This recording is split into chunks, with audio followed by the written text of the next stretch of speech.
You, John Fitzgerald Kennedy, do solemnly swear.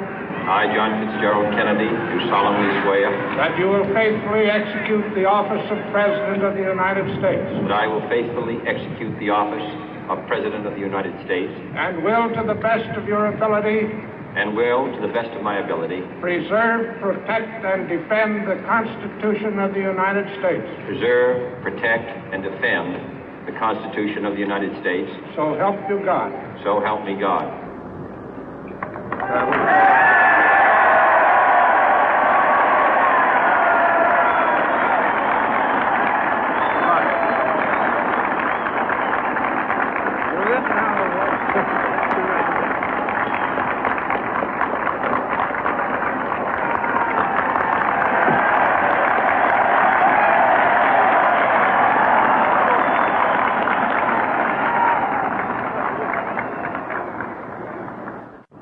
Vice President Johnson, Mr. Speaker, Mr. Chief Justice, President Eisenhower, Vice President Nixon, President Truman, Reverend clergy, fellow citizens. We observe today not a victory of party, but a celebration of freedom, symbolizing an end as well as a beginning, signifying renewal as well as change. For I have sworn before you and Almighty God the same solemn oath our forebears prescribed nearly a century and 3/4 ago. The world is very different now, for man holds in his mortal hands the power to abolish all forms of human poverty and all forms of human life. And yet the same revolutionary beliefs for which our forebears fought are still at issue around the globe. The belief that the rights of man come not from the generosity of the state, but from the hand of God. We dare not forget today that we are the heirs of that first revolution.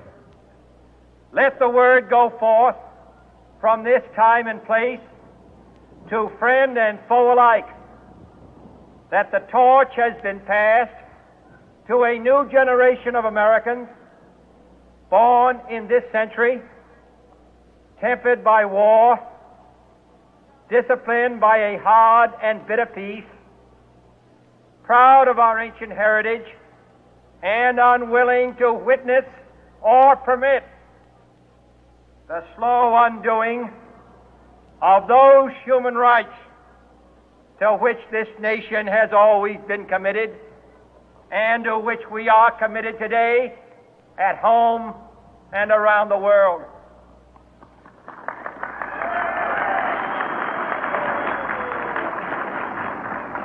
Let every nation know, whether it wishes us well or ill, that we shall pay any price, bear any burden, meet any hardship, support any friend, oppose any foe to assure the survival and the success of liberty.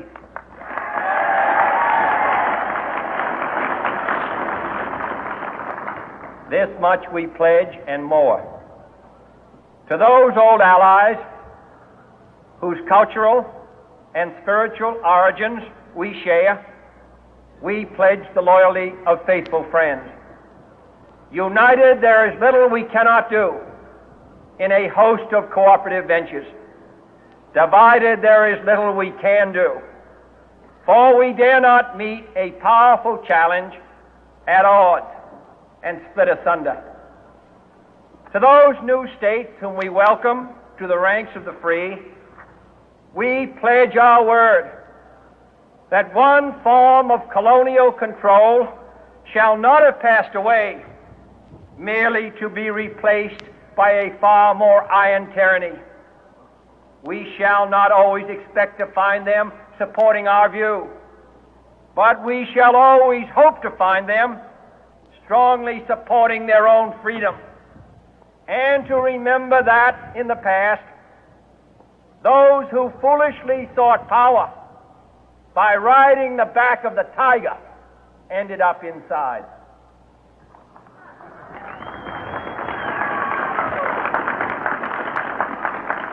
To those people in the huts and villages of half the globe struggling to break the bonds of mass misery, we pledge our best efforts to help them help themselves for whatever period is required, not because the communists may be doing it, not because we seek their votes, but because it is right. If a free society cannot help the many who are poor, it cannot save the few who are rich.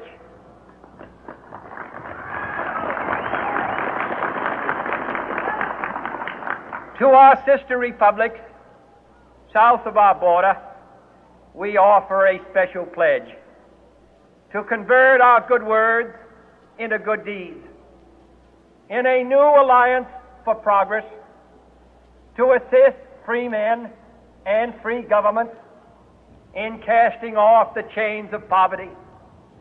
But this peaceful revolution of hope cannot become the prey of hostile powers.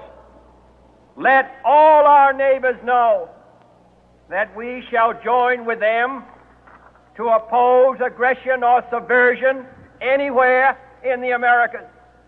And let every other power know that this hemisphere intends to remain the master of its own house.